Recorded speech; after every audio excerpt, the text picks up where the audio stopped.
Ladies and gentlemen, welcome back. Week 3, you made it. Congratulations. Pat yourself on the back. Before we get started, grab a snack and let's prepare to learn about self-control.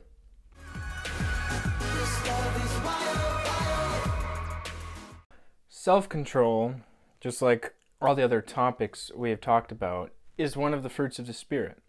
It is often credited with being the hardest one to be good at or to continually practice. Self-control is the ability to regulate one's actions or emotions. And it's the hardest for us because humans are naturally emotional beings, whether we like it or not. People often look for ways to be better at controlling their emotions, and fortunately for you, the king of self-control is here to give you a couple tips. If you thought I was referring to myself, no, I am not the king, I'm the prince of self-control. Let's read the Bible. James 1:19 says this, "My dear brothers and sisters, take note of this. Everyone should be quick to listen, slow to speak, and slow to become angry." Now this verse is one that I've been trying to live out since I was just a young lad. It's not always easy to follow this verse, but then again, no one really said it would be. That being said, how do we live a life that radiates self-control? Well, I'm glad you asked. Let's break it down. Personally, I believe there are 3 steps to mastering and working out your self-control biceps. Step 1. We're going to start very easy. Step 1 is to know what is causing you to lose self-control. Know your weaknesses. This step is essential in identifying things in your life that may not be so good or even crippling your walk with God. Once you've locked in on the things that cause you to lose self-control, I encourage you to write them down in your iPhone notes or in a little journal or on your hand or get a sleeve tattoo like the pastors.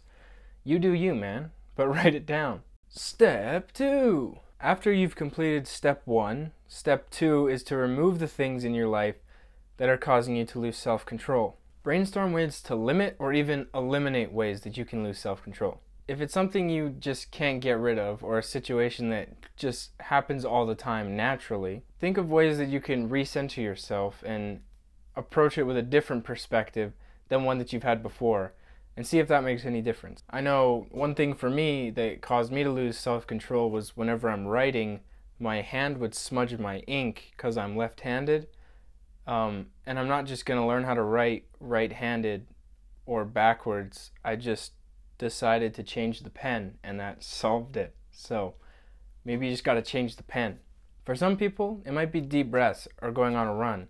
It really depends on what works for you. Honestly, it's not going to look the same for everyone, and that is completely okay. We are each our own individual person. In my life, I listen to worship music to regain my composure. If I'm having a not so bueno day, I slap on some Oceans by Hillsong and I'm good to go for another hour and a half. Sometimes I can just think of a song or listen to it in my head, however I do that. And other times I need to sit on the floor and just listen to music and try and fall asleep. Again, this step's not going to be easy, but it's so necessary in mastering your self-control. The final step. Final step is prayer. Yes, you guessed it. Congratulations. You gotta pray about it. This one should be rather obvious, but I feel like it gets lost in translation a lot of the times. Prayer is so important in keeping a healthy relationship with God. It's like having a friend, except you just never talk to that friend, so you assume they're your friend, but they're not really your friends. So whenever you see them in person, you're like, "Hey, bud," and they're like, "Wow, who are you?" It's like that. Now your prayers don't need to be extravagant or filled with voluptuous words. You simply need to ask God to help you out. And sometimes that's really all He needs to hear. Ask Him to give you help with steps 1 and 2. After you work on these 3 steps, self-control won't seem that impossible anymore. Now I can guarantee you it's not going to happen instantly. You're not going to write them down and then be like, "Oh wow, I'll do this," and then they're just like, poof, gone. Self-control mastered. That's just not how it works. But what I can guarantee you is that a life filled with self-control and the other fruits of the Spirit is much easier and way more fun to live than one without them. God didn't give us the fruits of the Spirit as suggestions. He gives us the fruit of the Spirit because he knows that these are the essential keys to living a good, fun, extravagant, and Christian life. Thank you guys so much for washing. Thanks for washing your clothes and doing the dishes. But seriously though, guys, thank you guys so much for watching. I truly appreciate you taking the time out of your day to spend it with yours truly. I hope you guys learned something today, and make sure you check back in 2 weeks' time for my next installment of Mondays with Matt. Toodles.